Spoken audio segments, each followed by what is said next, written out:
معزز سامعین کرام، برادران اہل سنت، السلام علیکم ورحمۃ اللہ وبرکاتہ۔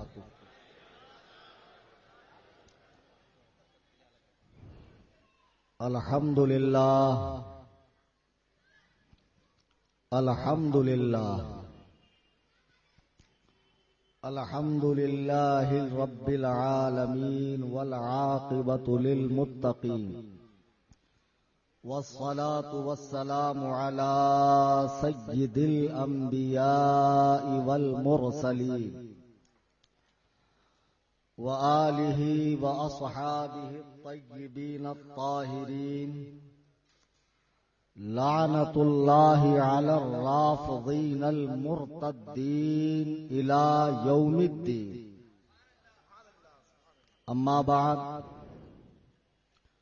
قال الله تبارك وتعالى في القرآن المجيد والفرقان الحميد: فأعوذ بالله من الشيطان الرجيم،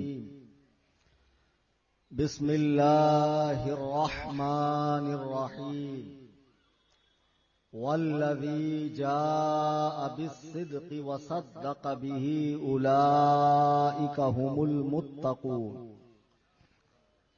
صدق اللہ العظیم.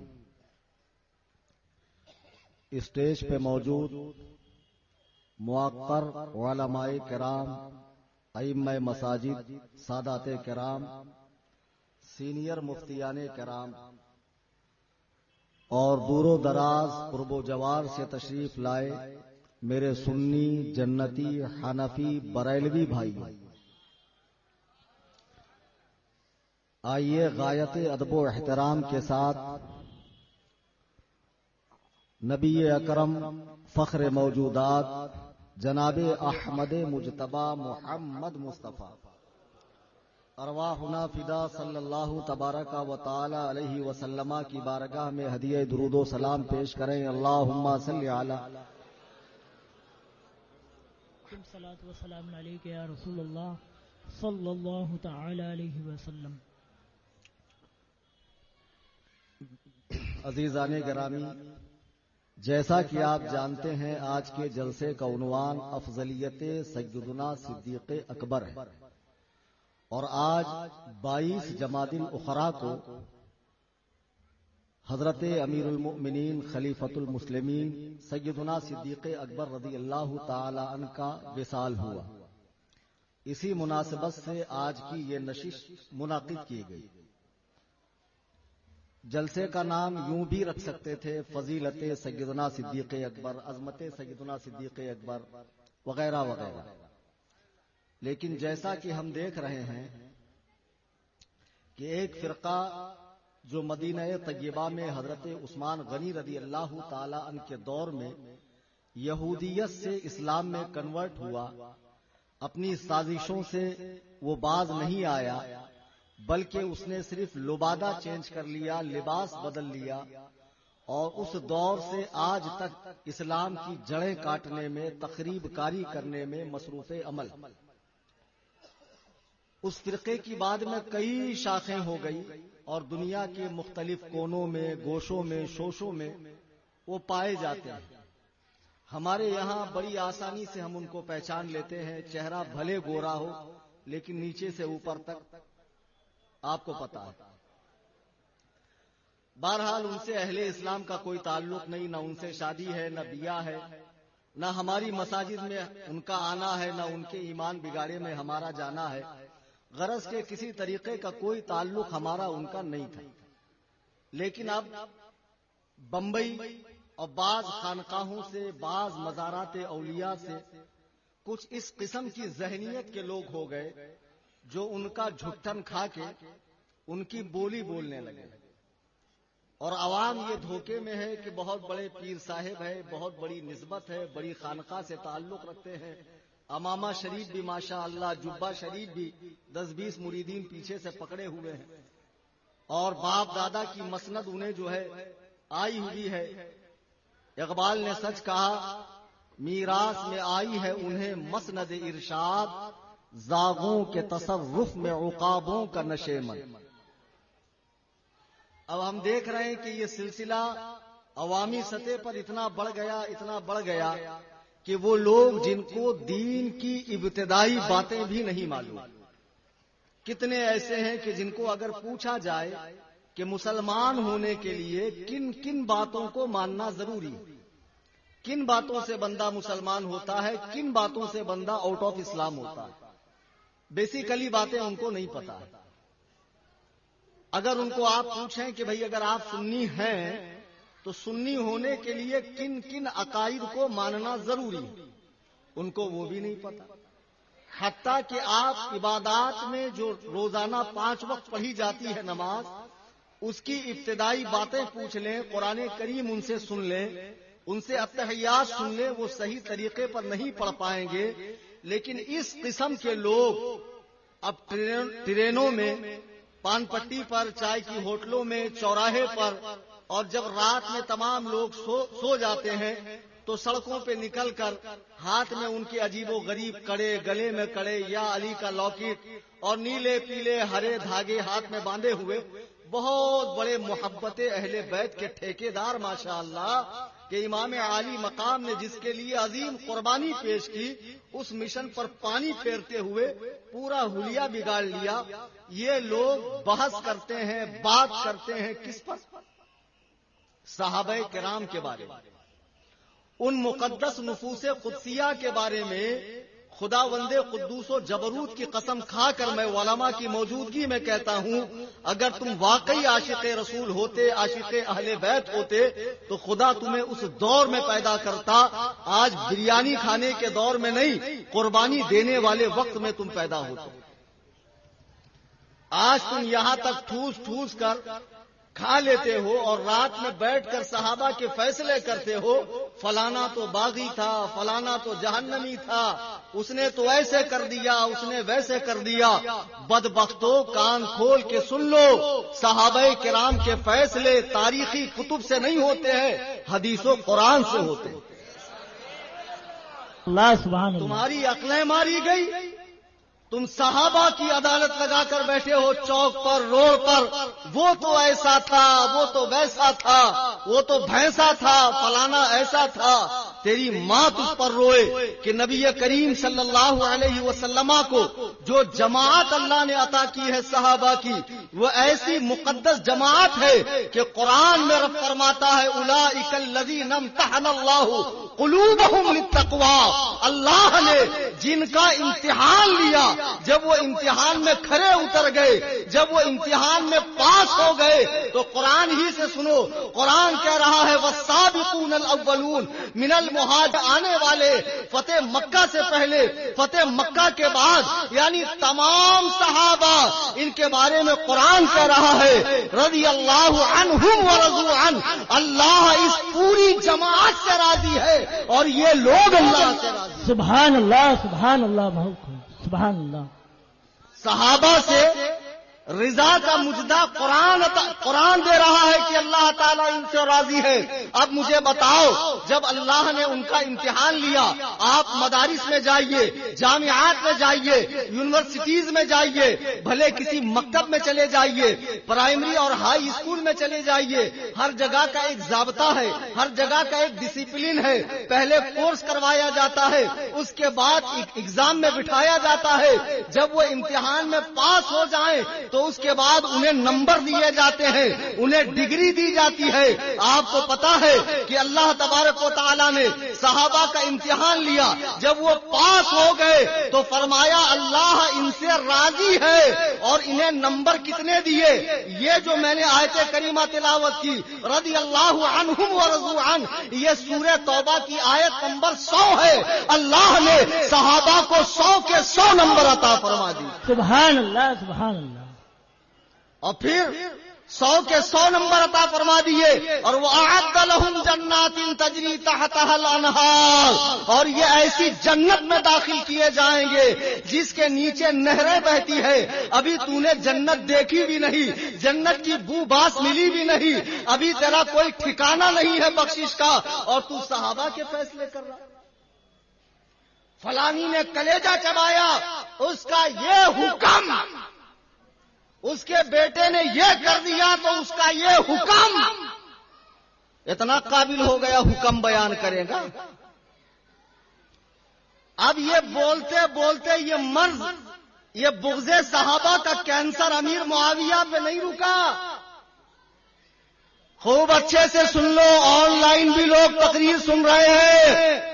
بمبئی میں جتنے کالے پیلے ہرے نیلے اڑیا گڑیا لٹیا چٹیا تامک ٹنیا پی رہے حرام خورو، میرا نام کلیم حنفی ہے، سب ہوں عبید رضوی، میں غوث و رضا کا، آگے سے میرے بھاگتے ہیں شیر ببر بھی. نعرہ تکبیر، نعرہ رسالت، شیر رضا، شیر رضا، نعرہ تکبیر، نعرہ رسالت. سبحان اللہ. وہ خانقاہیں جہاں تزکیہ نفس ہوتا تھا، جہاں تزکیہ قلب ہوتا تھا، جہاں قلوب و اذہان کی تذکیر ہوتی تھی، جہاں پر حب خدا اور حب رسول کے جام پلائے جاتے تھے، پڑی ہے سب اجڑی ہوئی خانقاہیں. وہ درویش و سلطان کی امیدگاہیں، فرشتوں کی پڑتی تھی جن پر نگاہیں.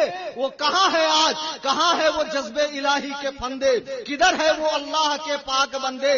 اب تو خانقاہیں نہیں خامخواہیں ہو گئی ہے، اور اس میں جو 2-2 ٹن کے اور 10-10 ٹن کے پیر صاحبان بیٹھے ہیں، لوگوں کی جیبوں پہ نظر رکھنے والے اور مستی کے ساتھ قوالی فرمانے والے، اور عورتوں کے ساتھ بھی بھانگڑا ڈالتے پیر صاحب، اور فرماتے پیر سے کیا پردہ.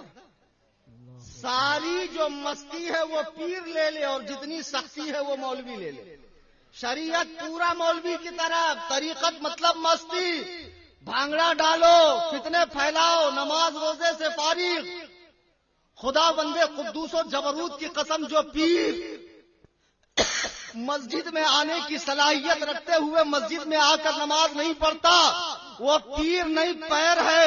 خالی پگڑیاں اور القاب اور خانقاہوں کی اونچی عمارتیں مت دیکھو، اس کا تعلق صحیح ہے یا نہیں ہے خود یہ دیکھا کرو. میرے بزرگوں اور دوستو، اب خانقاہیں شیعت کی بولی بول رہی ہے، حافظیت کی بولی بول رہے ہیں، اور اس دریا میں، اس رو میں اچھے اچھے لوگ بہتے جا رہے ہیں.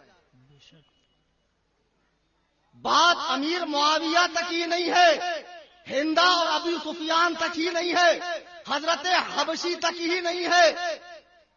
بات بڑھتے بڑھتے حضرت ابو بکر تک چلی گئی. ہمیں ان سے کوئی لینا دینا نہیں کہ جو اپنا سینہ پیٹتے رہتے ہیں، ان کے سینے ہے ہی اسی لائق، وہ ہمیشہ پیٹے جائیں، کیونکہ ان میں بغض صحابہ ہے.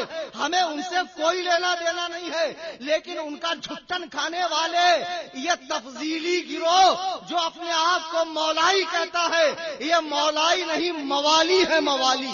ہاں ہاں، بے شک بے شک. محبت علی کی بات کرتے ہو، حضرت مولائے کائنات منبر کوفہ پر ہے اور فرماتے ہیں کہ جس دل میں ابو بکر و عمر کا بغض ہو وہاں علی کی محبت نہیں آ سکتی. بے شک بے شک. علی کی محبت وہاں نہیں آ سکتی. آج لوگ حضرت ابو بکر تک چلے گئے اور کہتے ہیں صاحب کہ ان کی افضلیت تو جمہور کا قول ہے اور حضرت علی ان سے افضل ہے. کچھ لنگڑی لولی حدیثیں اٹھا کر لاتے ہیں. ایسا نہیں ہے کہ دلیل نہیں ہے، ہر دعویٰ کرنے والے کے پاس دلیل ہوتی ہے. دلیل کا معیار دیکھا جاتا ہے کس پائے کی. آپ کہیں گے انہوں نے اتنی کتابیں لکھ ڈالی اس مسئلے میں. ابن تیمیہ نے 2500 کتابیں لکھی، علماء بیٹھے ہیں پوچھو. اشرف علی تھانوی نے 900 کتابیں لکھی. گستاخی کے بعد کیا اسلام سے اس کا تعلق رہا؟ کتابیں کتنی لکھی یہ مت دیکھو، یہ دیکھو کہ ان کے عقائد ہیں کیا. جو لوگ حضرت علی کو حضرت ابو بکر صدیق رضی اللہ تعالی عنہ پر فضیلت دیتے ہیں، بالاجماع وہ اہل سنت سے خارج ہیں، گمراہ ہیں، بد مذہب ہیں، ان سے کوئی تعلق نہیں رکھا جائے گا. اس لیے کہ حضرت ابو بکر صدیق کا انبیاء کرام اور رسول ملائکہ اور رسول انبیاء کے بعد تمام امت میں اور پچھلی تمام امتوں میں تمام انبیاء کی امت میں آپ کا مقام افضل و اعلیٰ ہے. سبحان اللہ سبحان اللہ. میں نے جو آیت کریمہ پڑھی، اللہ ارشاد فرماتا والذی جاء بالصدق وصدق به اولئک هم المتقون، اور یہ سچائی لے کر آنے والے یعنی نبی کریم. کون سی سچائی؟ دین کی، ایمان کی، عقیدے کی، قرآن کی، اسلام کی، رب کی وحدانیت کی.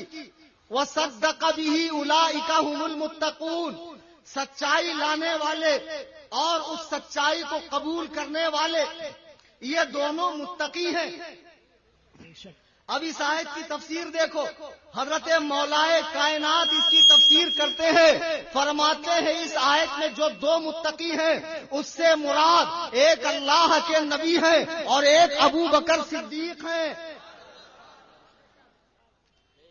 اگر یہی قرآن پڑھتے ہو، اگر 40 پارے والا پڑھتے ہو تو مجھے نہیں پتا اس میں کیا غلاظت بھری ہے، لیکن جو جبریل کے ذریعے سے سینہ مصطفیٰ پر نازل ہوا اور قرنن بعد قرنن نسلن بعد نسلن جس کی تدوین ہوئی، جسے جمع کیا گیا، جس کے حروف اور الفاظ کی حفاظت کی گئی، اس قرآن میں رب فرما رہا ہے کہ حضرت ابو بکر صدیق جو نبی کی سچائی پر سب سے پہلے ایمان لانے والے ہیں، وہ صدیق، وہ متقی ہیں، پرہیزگار ہیں. اور ایک جگہ قرآن میں فرمایا وَسَيُجَنَّبُهَا الْأَتْقَى، کہ جہنم سے دور رکھا جائے گا سب سے بڑا متقی.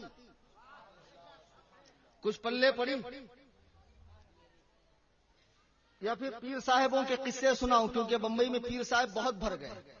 ایک پتھر اٹھاؤ، ایک مرشد نکلیں گے، ایک حضرت نکلیں گے، ایک پیرا نکلیں گے، ایک قلندر نکلیں گے. یہ قلندر نہیں، یہ کل اندر. یہ بہت بڑا حرام خور ہے، یہ تم کو جو ہے کرامات کا چگا پہنا کر گمراہ کر دے گا. قرآن کہہ رہا ویسا یجنبها الاتقى، جہنم سے دور رکھا جائے گا سب سے بڑا متقی. یہ کس کے بارے میں آیت اتری؟ آپ تفسیر اٹھا کر دیکھ لیں، جلالین اٹھا کر دیکھ لیں، ساوی اٹھا کر دیکھ لیں، مدارس اسلامیہ میں پڑھائی جانے والی تفاسیر اٹھا کر دیکھ لیں کہ جب حضرت ابو بکر صدیق نے حضرت بلال کو خریدا اور خرید کر آزاد کیا، ان کے آقا امیہ بن خلف جو بڑا نالائق قسم کا آدمی تھا، اس سے خرید کے آزاد کیا، تو آپ کے والد ابو قحافہ نے کہا کیا ضرورت تھی اتنا مال خرچ کرنے کی؟ ایک کالے کلوٹے غلام کے لیے اتنا مال خرچ کرنے کی کیا ضرورت تھی، جو کوئی عالی نسب بھی نہیں ہے؟ جب حضرت ابو قحافہ نے یہ بات کہی تو قرآن کہہ رہا وَإِذَا يُجَنَّبُهَا الْأَتْقَى، کہ جہنم سے دور رکھا جائے گا سب سے بڑا متقی، جس نے اپنا مال راہ خدا میں خرچ کیا ہے تاکہ وہ مال پاک ہو جائے. مجھے بتاؤ، جب قرآن کہہ رہا ہے کہ صدیق اکبر کو جہنم کی آگ نہیں چھوئے گی، پھر جن کے مذہب کے ملا باقر مجلسی نے اپنی کتاب میں یہ لکھا ہے کہ جہنم کے 10 دروازے ہیں، ایک دروازے سے فرعون، ایک سے نمرود، ایک سے شداد، ایک سے حامان، ایک سے قارون اور ایک سے معاذ اللہ ابو بکر و عمر جائیں گے. تمہاری مائیں تم پر روئے اور بدبختوں، ابو بکر و عمر کے بارے میں جہنم کا تصور کرنے والوں، تمہاری نسلیں جہنم میں جل جائیں گی. اللہ نے قرآن میں صاف فرما دیا وَسَيُجَنَّبُهَا الْأَتْقَى، کہ جہنم سے دور رکھا جائے گا سب سے بڑا متقی. کون ہے سب سے بڑا متقی؟ حضرت ابو بکر صدیق رضی اللہ تعالی. قرآن انہیں متقی کہہ رہا ہے ان اکرمکم عند اللہ اتقاکم، اللہ کے نزدیک لائق احترام، عزت والا، فضل والا، شرف والا وہی ہے جس کے پاس تقوی زیادہ ہو. قرآن نے ابو بکر کو سب سے بڑا متقی بھی کہا. قرآن نے حضرت ابو بکر صدیق کے بارے میں فرمایا کہ اللہ انہیں سب سے زیادہ پسند فرماتا. اور کیوں نہ پسند فرمائے کہ جب میرے مصطفیٰ رات کی تاریکی میں مکے کو چھوڑ کر مدینے کو مسکن بنانے کے لیے جا رہے ہیں تو ساتھ میں کون ہے؟ ابو بکر صدیق. واقعہ آپ سب سن چکے ہیں کہ ایک غار میں ٹھہرنے کا پلان ہوا کہ یہاں رات گزاریں گے. غار بہت پرانی تھی. حضرت ابو بکر نے فرمایا یا رسول اللہ آپ باہر کھڑے رہیں, میں اندر جا کر صفائی کرتا ہوں. روایتوں میں ہے آپ نے اپنی لنگی پھاڑی اور اندر جتنے ہول تھے, جتنے سوراخ تھے, سب آپ نے موچ دیے. ایک جگہ جو باقی رہ گئی تھی وہاں آپ نے ایڑی لگا دی, وہاں آپ نے اپنے پائے اقدس کو لگایا, سرکار کو اندر بلایا. میرے آقا تشریف لائے اور صدیق کی ران پر میرے آقا نے سر نبوت کو رکھا اور محو استراحت ہو گئے. اور اسی وقت میں اندر جو سانپ تھا اسے باہر نکلنے کے لیے راستہ نہیں مل رہا تھا. وہ ہر چند چاہتا تھا ابو بکر پیر ہٹائیں, میں بھی باہر نکلوں اور رخ مصطفیٰ کو دیکھوں, لیکن ایسا نہ ہو سکا.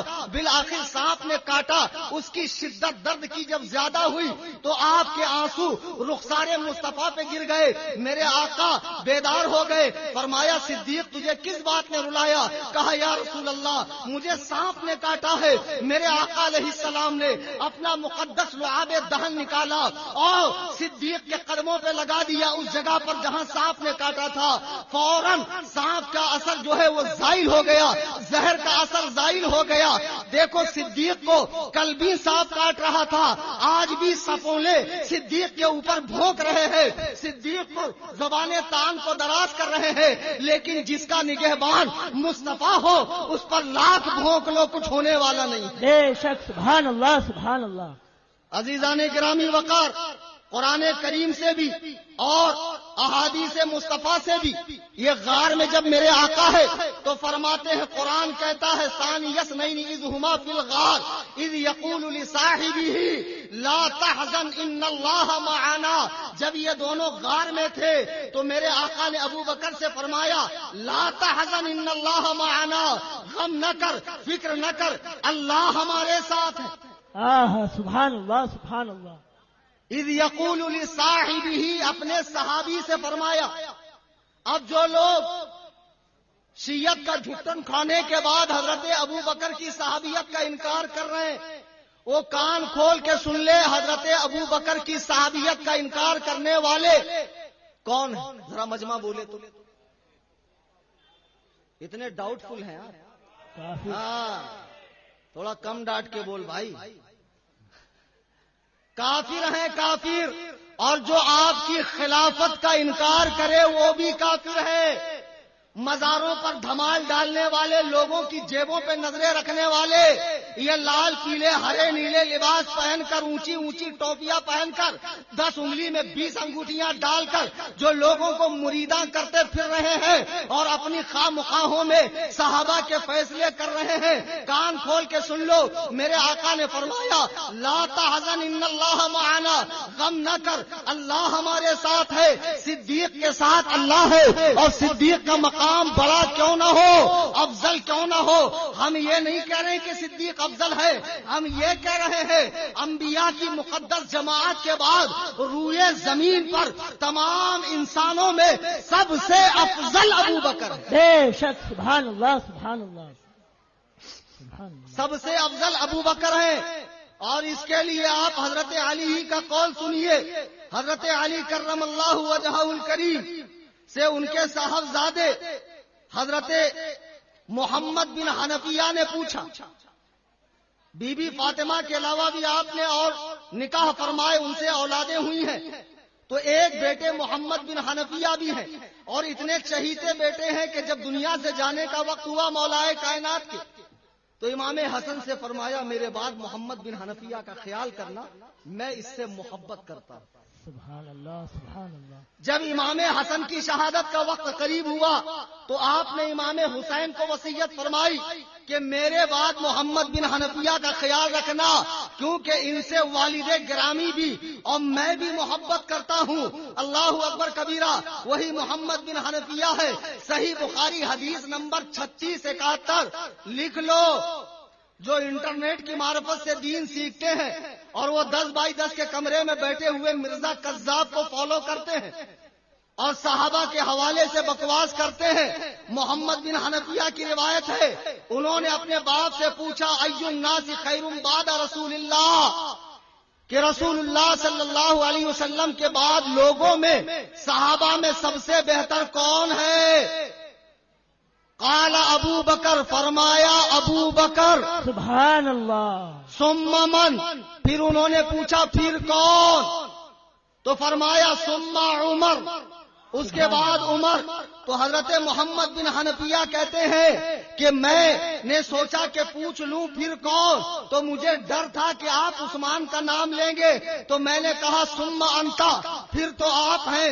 حضرت علی فرماتے ما انا الا رجل من المسلمین، میں تو مسلمانوں کی جماعت کا ایک عام سا انسان ہوں، یعنی مجھے افضل نہ سمجھو. اللہ اکبر کبیرہ، یہ ان کی انکساری ہے. دیکھو خود حضرت علی کرم اللہ وجہہ الکریم نے فیصلہ فرما دیا کہ، اور ان کے بیٹے سے فرمایا، اور یہ روایت تواتر کے ساتھ بیان کی جاتی ہے. آپ نے فرما دیا کہ نبی کریم صلی اللہ علیہ وسلم کے صحابہ میں سب سے پہلے کون؟ اب جو گانجے کا سٹا مار کے، بٹن کھا کے، گھاس پھونک کے، چاچی پی کے اپن اجمیر جا ریلا، ریل میں چلم کے دھوئیں اڑیں گے. ماشاء اللہ. دیکھو ذرا قوال صاحب، حکومت سے میں گزارش کروں گا کہ اس قسم کی بکواس قوالی کرنے والوں کو فی الفور اندر ڈالا جائے. بے شک. اور یہ بھی دیکھو چرسی بڑے مزے سے سنتا، پھر 2.5 دن کے جھوپڑے پہ جا کر خوب گانجا مار لیں گا، آنکھیں لال ہو جائیں گی. اس کے بعد لوگ فرماتے ہیں معرفت کا نشہ ہے، یہ معرفت کا نشہ ہے. ایسے معرفت ہوتی ہے؟ اور ایسے ایسے با کرامت گنجیڑی نشیڑی چرسی گردلے آج گھوم رہے ہیں اور صحابہ کے فیصلے کر رہے ہیں. بدبختوں دیکھو حضرت مولا کائنات خود فرما رہے ہیں کہ نبی کریم صلی اللہ علیہ وسلم کے صحابہ میں سب سے افضل ابو بکر، پھر عمر، اور ایک روایت ان سے ہے، فرماتے جو مجھے ابو بکر و عمر سے افضل کہے میں اسے 80 کوڑے ماروں گا. اچھا آپ کہنے والے تو آج ہیں، اب حضرت علی ان کو مارنے کے لیے کیسے تشریف لائیں گے؟ لیکن قیامت میں تو ملیں گے نا، پھر وہاں کہاں بھاگو گے؟ مولا علی کے 80 کوڑے کھانے کے لیے تیار ہو جاؤ. حیدر کرار نے ذوالفقار کی نوک سے خیبر کا قلعہ اکھاڑا تھا. 80 کوڑوں میں تمہاری کیا حالت بنے گی بدبختوں، سوچو. بے شک. بکواس کرتے ہو، نشہ چڑھا کر گانجا پھونک کر کہتے ہو دمادم مست قلندر علی کا پہلا نمبر. یہ علی ہے جو کہہ رہے ہیں صدیق کا پہلا. سبحان اللہ. بے شک. یہ علی ہیں جو فرما رہے ہیں صدیق کا پہلا نمبر. اور سنو صحیح بخاری کی روایت ہے، حدیث نمبر 3665، حضرت عبداللہ ابن عمر رضی اللہ تعالیٰ عنہ کہتے ہیں کہ نبی کریم کے زمانے میں جب ہمیں صحابہ کے درمیان انتخاب کا مسئلہ آتا، انتخاب کرنے کے لیے کہا جاتا کہ چنو کون افضل، حضرت عبداللہ ابن عمر کہہ رہے ہیں صحیح بخاری کی روایت ہے کہ نبی کریم صلی اللہ علیہ وسلم کے زمانے میں کننا نخیر بین الناس فی زمن النبی صلی اللہ علیہ وسلم، کہ جب نبی کے زمانے میں صحابہ میں انتخاب کا مسئلہ آتا، ووٹنگ کا کہ کون افضل ہے، تو حضرت عمر فرماتے ہیں فنخیر ابو بکر، تو سب سے پہلا نمبر ابو بکر کا آتا، ثم عمر بن الخطاب، ثم عثمان بن عفان، اس کے بعد عمر کا نمبر آتا، پھر عثمان کا نمبر آتا. مجھے بتاؤ حیات ظاہری میں مصطفیٰ کریم نے جسے اپنے مسلح پر 17 مرتبہ امامت کی ذمہ داری سونپی ہو، وہ کوئی عام آدمی ہوگا؟ یہاں اتنے علماء بیٹھے ہیں، نماز کا وقت ہو جائے تو مجھے بتاؤ سب سے آگے آپ مسلح پہ کس کو بڑھاؤ گے؟ تو کہیں گے قرآن اچھا پڑھنے والے کو، تو قرآن تو اس میں سبھی اچھا پڑھتے ہیں. پھر کہیں گے جس کو زیادہ مسائل معلوم ہو، تو یہاں تو مسائل سبھی کو معلوم ہے. پھر کہیں گے جس میں زیادہ تقوی ہو اسے امامت کے لیے آگے کیا جائے. نبی کا ہر صحابی اپنی جگہ آفتاب و مہتاب ہے. خود میرے آقا فرماتے ہیں اصحابی کن نجوم، میرے صحابہ آسمان ہدایت کے تارے ہیں، ان میں سے جس کی پیروی کرو گے ہدایت پا جاؤ گے. سارے صحابہ آفتاب و مہتاب ہے، لیکن سرکار نے ابو بکر صدیق ہی کو امامت کے لیے آگے بڑھایا اور فیصلہ فرما دیا کہ میرے بعد خلیفہ بلا فصل جو ہوگا وہ ابو بکر صدیق ہوگا. افسوس کہ اس دور میں مسلمانوں کی جماعت کو توڑنے کے لیے، وحدت کو پارا کرنے کے لیے عبداللہ ابن سبا نام کا یمن کا ایک یہودی مدینے آتا ہے، اسلام قبول کرتا ہے۔ حضرت عثمان کی شہادت میں اسی گروہ کا ہاتھ ہے۔ جب حضرت عثمان کی شہادت ہو گئی تو پھر حضرت علی خلیفہ بنے، یہاں ان کی ذہن سازی ہو رہی ہے، وہاں حضرت امیر معاویہ اور ان کے گروپ کی ذہن سازی ہو رہی ہے کہ خلیفہ برحق کو قتل کر دیا گیا اور علی بدلہ نہیں لے رہے۔ حضرت علی کے پاس کچھ ایسے مسائل تھے کہ فی الفور آپ وہ کام نہیں کر سکتے تھے۔ مسلمانوں کے دونوں گروپوں کو لڑوایا گیا، دونوں گروپوں کو لڑوایا گیا۔ حضرت علی کے بارے میں اس طرح کے دعوے کیے گئے کہ آپ رسول اللہ کے بعد خلیفہ بلا فصل ہے، بلکہ آپ میں خداوند قدوس نے حلول فرمایا ہے۔ آج بھی یہ عقیدہ رکھنے والے نصیری ملک شام میں پائے جاتے ہیں، جو یہ کرتے ہیں کہ اولاد پیدا ہونے کے بعد پہاڑ کی اونچی چوٹی پہ جاتے ہیں، وہاں سے بچے کو پھینک کر کہتے ہیں اگر تجھے محمد الرسول اللہ کے خدا نے پیدا کیا ہے تو زندہ نہ رہنا، اگر علی بن طالب نے پیدا کیا ہے تو زندہ رہنا۔ جو بچہ زندہ رہ جاتا ہے اسے اپنا امام زمانہ بناتے ہیں۔ اتنے غالی درجے کے مشرکانہ عقائد ہے اس قوم کے۔ ارے جو قوم گھوڑے کی پوجا کرتی ہو، بھلا اس کو توحید کیسے سمجھ میں آئے گی، عظمت صحابہ کیسے سمجھ میں آئے گی؟ لیکن ان مجاوروں کو کیا ہو گیا، ان کفن چوروں کو کیا ہو گیا؟ ہم عظمت صحابہ کی بات کر رہے ہیں، کہتے ہیں اجمیر میں نہیں چلے گا، ابے تیرے باپ کا راج ہے۔ جب اعلیٰ حضرت کے غلام اجمیر میں پہنچیں گے تو ایسے چلے گا کہ تو دکھے گا بھی نہیں۔ جب ہوا آتی ہے تو مچھر کہاں دکھتے ہیں، سارے غائب ہو جاتے ہیں۔ ہم اجمیر جائیں گے، بے شک، سبحان اللہ، جائیں گے نا، بے شک، لیکن چادر نہیں خریدیں گے، مجاوروں کے گیسٹ ہاؤس میں نہیں رکیں گے، بڑی دیگ چھوٹی دیگ میں نہیں ڈالیں گے۔ وہ سکھوں جیسی شکل والا ہم دعا کرے گا اس کو، اور وہ سرور چرسی کو، اور جتنے بھی وہاں بھنگی بیٹھے ہوئے ہیں، کسی کو ایک پھوٹی کوڑی مت دینا۔ مجاوروں کو اگر پیسہ دو گے تو سمجھو تمہارا مال حضرات صحابہ کے بغض کے لیے خرچہ ہو رہا ہے۔ خواجہ سے ہمارا تعلق زمانے سے ہے، ہمیشہ سے ہے، ہمیشہ رہے گا۔ ہمیں اجمیر جانے سے کوئی نہیں روک سکتا۔ ہم نے کب کہا کہ یا نبی نہیں پڑھیں گے، وہ بھی ہمارا سلام ہے۔ ہم نے کب کہا حق معین یا معین کے نعرے نہیں لگیں گے، وہ بھی ہمارا حق ہے۔ لیکن مجھے بتاؤ وہاں نعرے غوث کی اجازت کیوں نہیں ہے، وہاں حق چار یار کی اجازت کیوں نہیں؟ بے شک، بے شک، وہاں حق چار یار کی اجازت کیوں نہیں ہے؟ سنیوں اچھے سے سمجھ جاؤ، معاملہ بہت گڑبڑ ہے۔ جتنے مجاور صاحبان ہیں شیعت کی بولی بول رہے ہیں، اور اکثر تو غالی درجے کے شیعہ ہو چکے، بے شک، غالی درجے کے رافضی ہو چکے ہیں۔ بہرحال یہ صحابہ پر بھونکنے والی قوم جو افضلیت کے مسئلے میں فیصلے کر رہے ہیں کہ وہ افضل نہیں، وہ افضل نہیں، اور معاذ اللہ گڑی ہوئی حدیثیں اٹھا کر لاتے۔ ایک ناگپور کا گینڈا ہے پیر صاحب، ایسی چونچ لال کر کے پان کھا کر ماشاء اللہ عظیم الجثہ کثیر اللحیہ بہت بڑا پگڑا پہن کر بیٹھتا ہے۔ دیکھو تو معلوم پڑتا ہے کہ فرشتوں کا کوئی قافلہ اوپر سے جا رہا تھا، اسی میں سے یہ حضرت نیچے آ کر ٹپک گئے۔ اب بیٹھ کر کہتا ہے کہ صدیق اکبر اور فاروق اعظم یہ دونوں لقب حضرت علی کے۔ بدبختوں یہ جعلی حدیثیں موضوع روایات اٹھا کر لاتے ہو اور صحابہ کرام کے حوالے سے بھونکتے ہو، یہ سب جعلی روایات ہے۔ حضرت علی کے فضائل کم نہیں ہے، بہت فضائل ہے۔ صحیح احادیث سے اگر بیان کیے جائیں، ان کی شان بیان کرنے کے لیے جھوٹی روایات کا سہارا لینے کی کوئی ضرورت نہیں۔ بے شک، تم سوچتے ہو جھوٹی روایات بیان کر کر شان بیان کریں گے، کعبے میں پیدا ہوا، اب نہیں ہوئے تو نہیں ہوئے، لیکن جو کعبے میں پیدا ہوا حکیم بن حزام، وہ بھی میرے مولا کے مرتبے کو نہیں پہنچ سکا۔ کعبے میں پیدا ہونے سے کوئی صاحب مرتبہ نہیں ہوتا، ورنہ رسولوں کے تاجدار، انبیاء کے امام میرے آقا بھی خانہ کعبہ میں نہیں پیدا ہوتا۔ بے شک، بے شک، پھر کبھی بیان کریں گے کہ علی اور نبی ایک نور سے پیدا ہوئے. موضوع روایت ہے موضوع.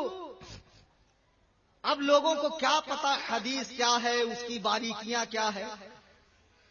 حدیث سنا دی, لوگوں نے مان لیا. ہمارے پاس آ کر بھی کبھی حدیث سناؤ نا پیر صاحب, تو ہم تمہارا علمی قد ناپتے ہیں, تم کتنے قابل. حضرت علی اور رسول کریم علیہ الصلوۃ والتسلیم کے ایک نور سے پیدا ہونے کی حدیث جو ہے وہ موضوع ہے. اس طرح مولائے کائنات کے فضائل بیان مت کرو, لیکن آؤ صدیق و عمر کی کیا فضیلت ہے ذرا ملاحظہ کرو. سبحان اللہ. آپ سب جانتے ہیں کہ جب ہم مردے کو دفن کرتے ہیں تو دفن کرتے وقت 3 مرتبہ مٹی ڈالتے ہیں, پڑھتے ہیں منہا خلقناکم وفیہا نعیدکم ومنہا نخرجکم تارۃ اخری. ہم نے تمہیں اس مٹی سے بنایا ہے, اسی میں لے جائیں گے اور اسی سے بروز محشر تمہیں اٹھائیں گے, اسی سے تمہیں اٹھایا جائے گا. اچھا سنو, ہم سنیوں کا یہ عقیدہ ہے کہ انبیاء جتنے ہیں سب بشر ہیں. ہمارا عقیدہ یہ نہیں ہے کہ صرف نور ہے بشر نہیں ہے. جو انبیاء کو بشر نہ مانے وہ کافر ہے. بہرحال اللہ کے جتنے نبی ہیں سب مٹی سے بنائے گئے ہیں, لیکن وہ جنت کی مٹی سے بنائے گئے اور ان کی مٹی میں کوثر و تسنیم کا پانی ڈالا گیا ہے.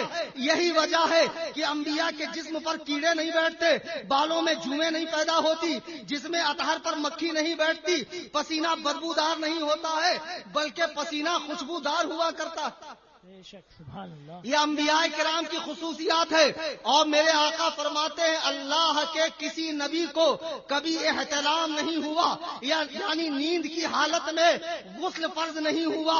یہ ہم لوگوں کے ساتھ ہوتا ہے چونکہ انبیاء کی آنکھیں سوتی ہے اور دل جاگتا ہے, اور شیطان ان پر اثر اندوز نہیں ہو سکتا ہے. اب سنو, میرے آقا فرماتے ہیں, صحیح بخاری کی حدیث ہے, حدیث نمبر 195, ما بین بیتی و منبری روضۃ من ریاض الجنہ, کہ میرے گھر سے میرے منبر تک کا جو حصہ ہے. آپ میں سے کئی لوگ مدینہ شریف حاضری دیے ہوں, مسجد نبوی میں گئے ہوں, سرکار کے روضے انور کو دیکھا ہو. میرے آقا فرماتے ہیں حجرہ عائشہ سے منبر تک کا جو حصہ ہے وہ جنت سے لا کر زمین پر ڈالا گیا ہے, جنت سے لا کر. اور قیامت میں جب تمام زمین فنا ہو جائے گی تو یہ حصہ فنا نہیں ہوگا بلکہ یہ اٹھا لیا جائے گا جنت میں. سبحان اللہ. میں آپ کو جہاں لے کر جا رہا ہوں چلیے وہاں پر, انشاءاللہ آپ کو نکتہ نہیں نکاتی نکات ملیں گے. ہم جب مردوں کو دفن کرتے ہیں تو کہتے ہیں ہم نے تمہیں اسی مٹی سے بنایا, اسی میں لے جائیں گے, اسی سے اٹھائیں گے. حضور علیہ الصلوۃ والسلام فرماتے ہیں عائشہ کے حجرے سے میرے منبر تک کا حصہ جنت کے باغوں میں سے ایک باغ ہے, ٹکڑے میں سے ایک ٹکڑا ہے. میرے آقا ہجری 11 میں وصال فرما گئے, وصال ظاہری ہوا, سرکار کو حجرہ عائشہ میں دفن کیا گیا. یہ فضیلت اور کسی سرکار کی بیوی کی نہیں ہے. یعنی سرکار کس مٹی سے بنائے گئے, جہاں دفن ہوئے حجرہ عائشہ کی مٹی سے, وہ جنت کا ٹکڑا ہے, عام مٹی نہیں ہے. اچھا سنو, حضرت عائشہ فرماتی ہیں کہ مجھے نبی کی بیویوں میں اور بیویوں سے 10 باتوں میں فضیلت حاصل ہے. پہلی فضیلت یہ کہ جب میرا نکاح حضور سے کرنا تھا تو حضرت جبریل میری تصویر ایک ریشم کے کپڑے پر لے کر آئے اور سرکار کو دکھایا کہ اللہ تعالی چاہتا ہے آپ ان سے نکاح فرمائے. او نبی کی بیوی پہ بھونکنے والے ایرانی کتوں, ذرا مجھے بتاؤ, تمہاری کتاب حق الیقین میں لکھا ہے کہ جب امام مہدی ظاہر ہوں گے تو عائشہ کو قبر سے نکال کر کوڑے ماریں گے. او بدبختو, تمہاری مائیں تم پر ماتم کرے. یہ رسول اللہ کی وہ بیوی ہے کہ جن سے نکاح کا پیغام خود اللہ تعالی بھجوا رہا ہے. ہاں ہاں, سبحان اللہ سبحان اللہ. بہت خوب. نعرے تکبیر, نعرے رسالت, مسلک اعلی حضرت مفتی کلیم حنفی صاحب قبلہ. نعرے تکبیر, نعرے رسالت. پھر فرماتی ہے کہ ساری بیویاں نبی کی بیوی کی حالت میں سرکار کے نکاح میں آئی، میں اکیلے کنوارے پن کی حالت میں سرکار کے نکاح میں آئی، اور حضور میرے بستر پہ ہوتے، اللہ وحی کو نازل فرماتا، کسی اور زوجہ کے بستر پر ہوتے تو وحی نہیں آتی تھی۔ فرماتی ہیں حضور اور میں ایک ہی برتن میں غسل فرمایا کرتے تھے۔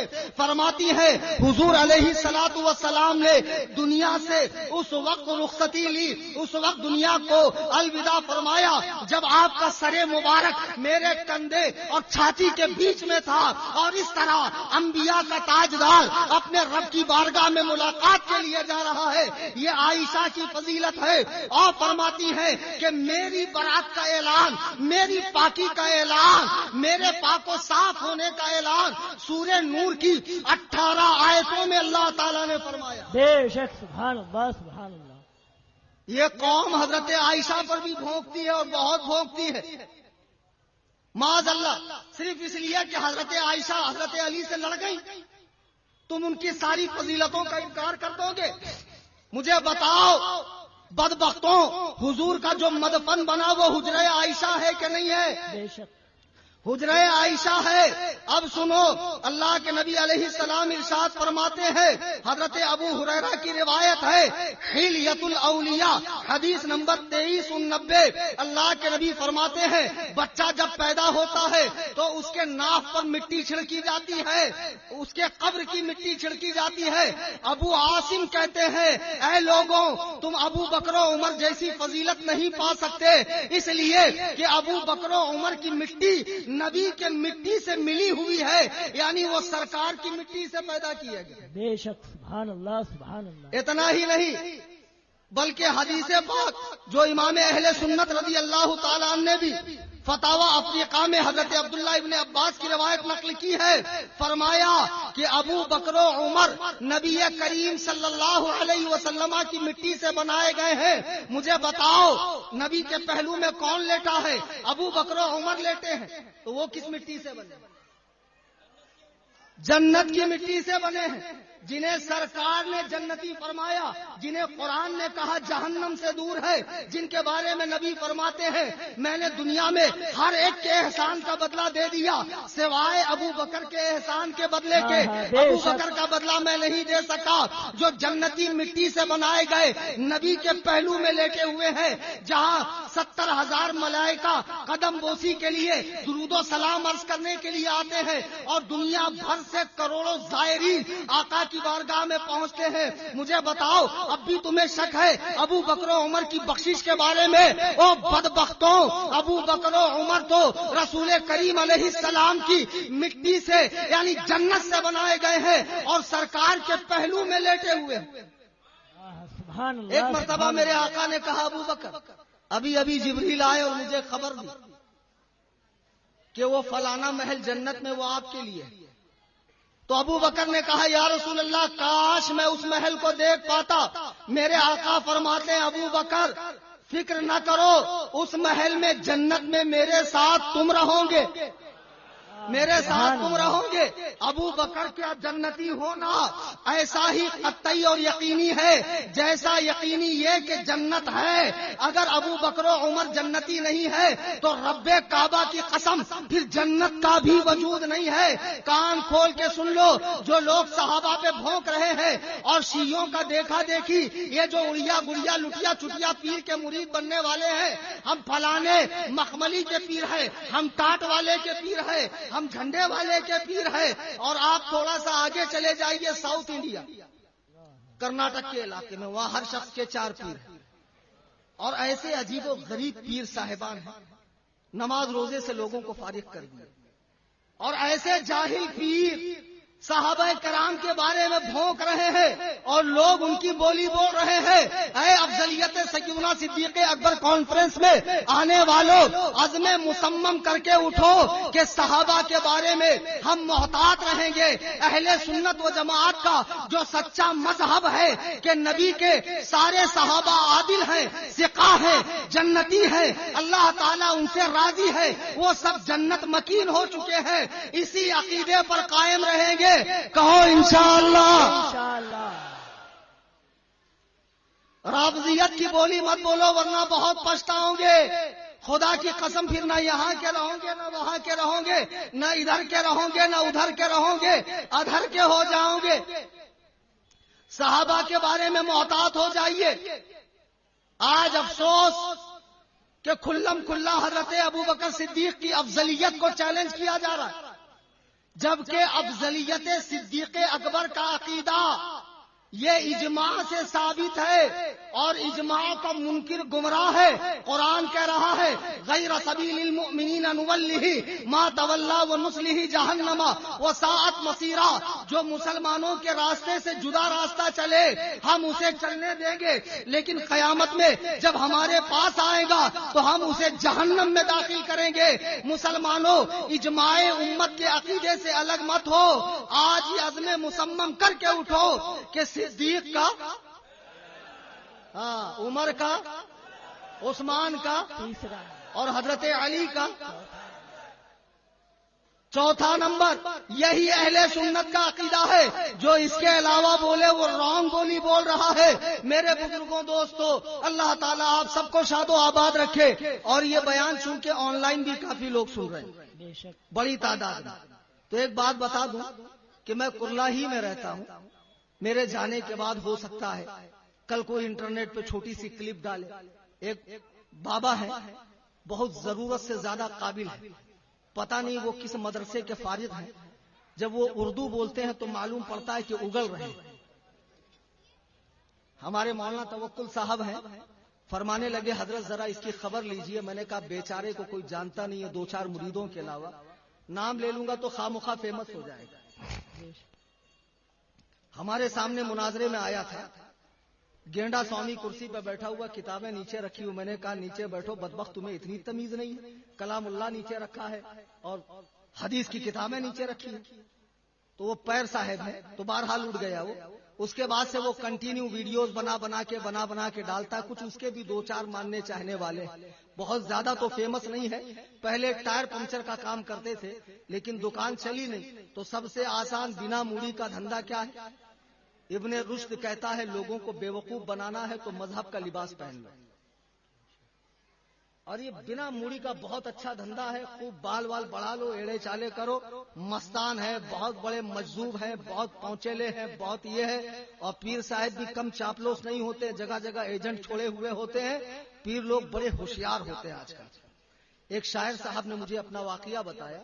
بولے میں ایک مجلس میں گیا, پیر صاحب کی مجلس تھی, ان کے ابا کا عرس تھا. تو میں نے جب حمد پڑھی تو کسی کو کوئی جوش ہی نہیں آیا, سب ایسے بدھ بنے خاموش تھے. جب نعت پڑھی تب بھی کوئی حرکت نہیں. لیکن جیسے ہی پیر صاحب کے شان میں نے کلام پڑھنا شروع کیا تو مریدوں نے نوازنا شروع کر دیا.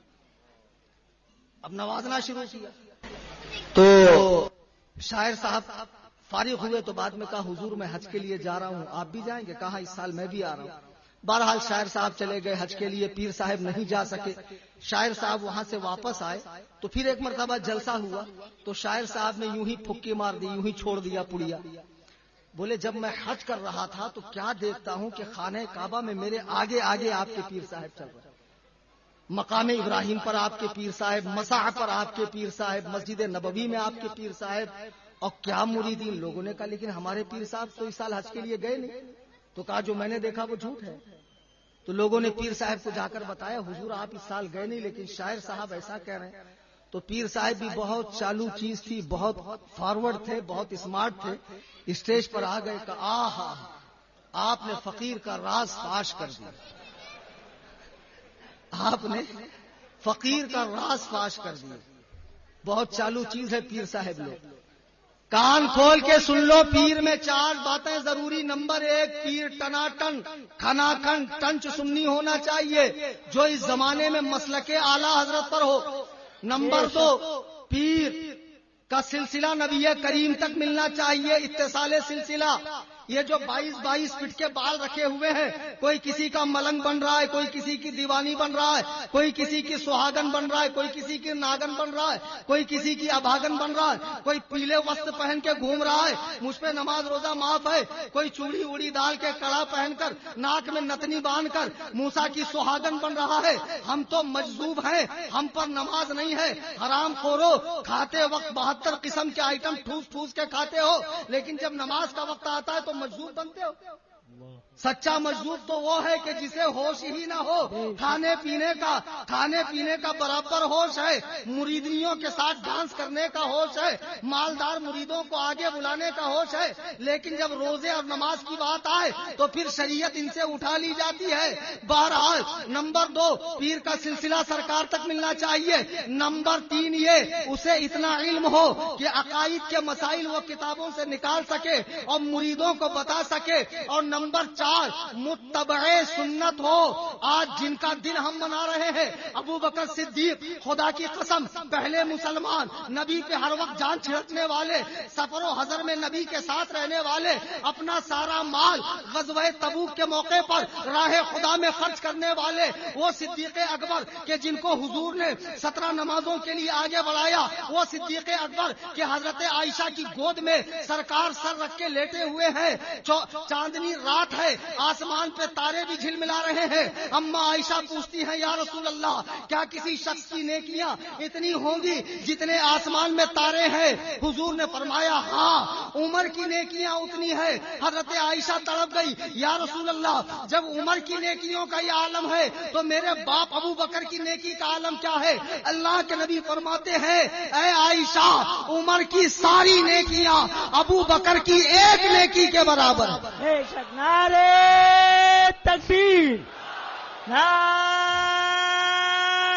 رسالت، افضلیت سیدنا صدیق اکبر، مفتی صوفی کلیم حنفی صاحب قبلہ، نعرے تکبیر، نعرے رسالت۔ وہ صدیق اکبر رضی اللہ تعالی عنہ، اللہ اکبر کبیرہ، کہ جن کو زبان نبوت سے جنت کی بشارت مل گئی ہے۔ رب کعبہ کی قسم، میرے نبی کا فرمایا ہوا کبھی غلط ہو ہی نہیں سکتا ہے۔ جنہیں قرآن جنتی کہہ رہا ہے، ان کی عاجزی کا یہ عالم ہے کہ روتے بیٹھتے ہیں اور فرماتے ہیں کاش میں کوئی درخت کا پتا ہوتا کہ جسے بکریاں چبا لیتی، میں کوئی کنکر ہوتا جس سے حساب نہ لیا جاتا، اے کاش میری ماں مجھے پیدا نہ کرتی۔ آج جو یہ مستنڈے پیر بمبئی میں گھوم رہے ہیں، لوگوں کو نماز روزہ معاف کروانے والوں، ابے خبیثوں، دیکھو ابو بکر صدیق فرماتے ہیں اگر میرا ایک پیر جنت میں چلا جائے اور ایک پیر جنت کے باہر ہو تب بھی میرے دل سے اللہ کا ڈر نہیں نکلے گا، یعنی پتہ نہیں میرے بارے میں کیا فیصلہ کیا جائے۔ ارے قرآن جسے اتقا کہہ رہا ہے اس میں تفضیل کا صیغہ ہے، قرآن جسے سب سے بڑا متقی کہہ رہا ہے وہ فرما رہا ہے کہ میرا ایک پیر اگر جنت میں ہو اور ایک پیر جنت سے باہر تب بھی میرے رب کا ڈر میرے دل سے نہیں نکل سکتا ہے۔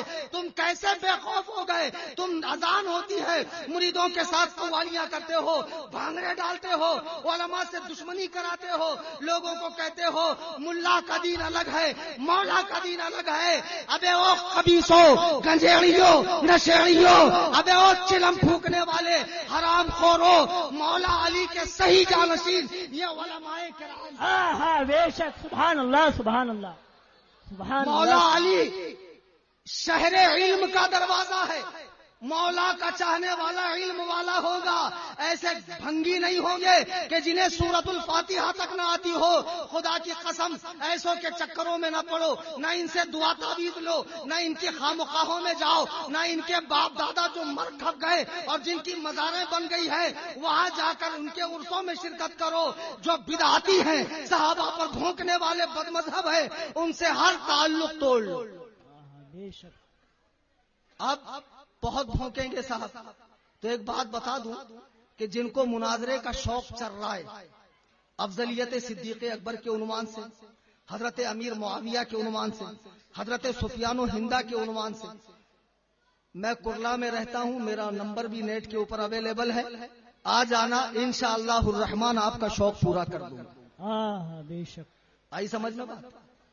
جن جن کو مناظرے کا شوق چرایا ہو، جو ایرانی چائے پی کر جن کا دماغ خراب ہو گیا ہو اور شیعت کی بولی بول رہے ہوں، شیعت کی بولی بول رہے ہوں، ان سبھی کو میرا چیلنج ہے کہ حضرت ابو بکر صدیق کے حوالے سے میں نے بہت اختصار سے بیان کیا، چونکہ 8 روز سے میری طبیعت خود سے ہی نہیں تھی، بخار میں اور سردی کھانسی میں تھا، میں نے بہت دوائیں وغیرہ لی، بہت احتیاط برتا، پانی وغیرہ پینے کے معاملے میں بہت پرہیز کیا کہ کسی طرح میں حاضر ہو جاؤں، 1 آدھ گھنٹہ بیان کر لوں، نہ جانے کی صورت میں عوام بدزن ہو جاتی کہ تاریخ دے کر آتے نہیں، اس لیے میں حاضر آیا۔ تو میرا چیلنج اچھے سے نوٹ کر لو، اگر میرے جانے کے بعد گوونڈی میں بھی کسی کو مناظرے کا شوق چل رہا ہے تو بلا لینا، یہ فقیر حاضر آ جائے گا، اور اگر میرے گھر پہ آنا چاہتے ہو قصر ابو حنیفہ پر تو آ جاؤ، الحمدللہ موسٹ ویلکم فار ٹھکائی، اینی ٹائم، کبھی بھی آؤ، بہت اچھے سے تمہاری خاطر کروں گا، اتنے اچھے سے کہ ساری بقراتی پچھلے راستے سے نکل جائے، اور زیادہ بقراتی ہمارے سامنے مت جھاڑ۔ ایک بہت بڑا بقرات تھا، غیر مقلد گیا لکھنؤ، تو غیر مقلد یہ گوگل کے مقلد اہل حدیث، آتا جاتا تو کچھ ہے نہیں، انٹرنیٹ سے حدیثیں پڑھ پڑھ کے بڑے بڑے اماموں پہ بھونکتے، تو گیا لکھنؤ تو ایک نواب صاحب کے ہاں اس کو نوکری مل گئی۔ اب نواب صاحب کے ہاں اردو بہت بولی جاتی تھی، تو وہ اس نے 2 لفظوں کا رٹا مار لیا، تشریف رکھیے، تناول فرمائیے۔ اب اس نے کہا یہی بات میں اپنے گاؤں میں جا کر مولویوں کی دعوت کر کے بولوں گا۔ گاؤں گیا، دعوت کیا، سارے مولوی آ گئے۔ اب اس کو بقراتی بگارنا تھا کہ میں بہت قابل ہوں، اب سارے مولوی آ گئے تو اس کو یاد ہی نہیں آ رہا بولنا کیا ہے، اب آئن ٹائم پہ بھول گیا بیچارہ، بڑی دیر جو ہے بغلیں بجانے کے بعد کیا بولوں کیا بولوں کیا بولوں، تو پھر کہتا بیٹھو اور ٹھوسو۔ آئی سمجھ میں بات؟ تو جو نقلی مال ہے وہ اصلی کے سامنے آنے کے بعد اس کی قلعی خود بخود کھل جاتی ہے۔ تو جتنے لوگ آن لائن سن رہے ہیں، آف لائن سن رہے ہیں، بعد میں اگر بخار چڑھے تو یہ فقیر کلیم حنفی رضوی مسلک اعلی حضرت کا ادنا خادم، عظمت صحابہ کے حوالے سے، عظمت شیخین کے حوالے سے، ائمہ اربعہ کے حوالے سے، اہل سنت کے سچے مذہب کے حوالے سے اینی ٹائم مناظرے کے لیے تیار